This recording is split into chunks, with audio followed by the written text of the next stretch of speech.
नंदुरबार तालुक्यातील नळवे खुर्द येथे महाशिवरात्री निमित्त शिवमंदिरात उज्जैन येथील मुकुट अर्पण।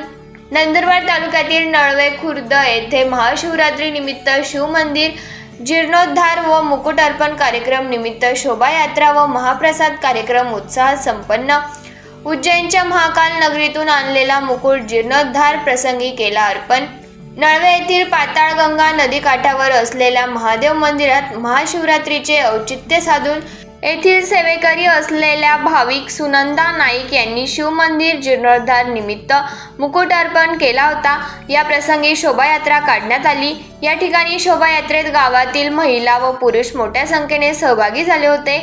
महिलांनी पिवळ्या रंगाच्या साड्या परिधान केल्या होत्या। संपूर्ण गावातून शोभायात्रा काढून मंदिरावर समारोप करण्यात आला। विधिवत पूजा करून महाआरती करण्यात आली।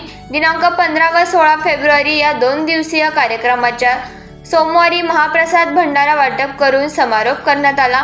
यावेळी मसाले भात व बुंदी, पुरी भाजी, बटाट्याची भाजीचा प्रसाद वाटप करण्यात आला। यापूर्वी मंदिर परिसर काटेरी व झुडपे वाढले होते। त्याच्या श्रमदानातून सुनंदा नाईक यांच्या पुढाकाराने सर्व युवक युवती व ग्रामस्थांनी स्वच्छता अभियान राबवले व परिसर स्वच्छ केला। या कार्यक्रमासाठी धीरू नाईक, कमलेश नाईक, तेजस नाईक, नंदनी वळवी, मुन्ना नाईक, सतीश नाईक यांच्यासह ग्रामस्थांनी परिश्रम घेतले।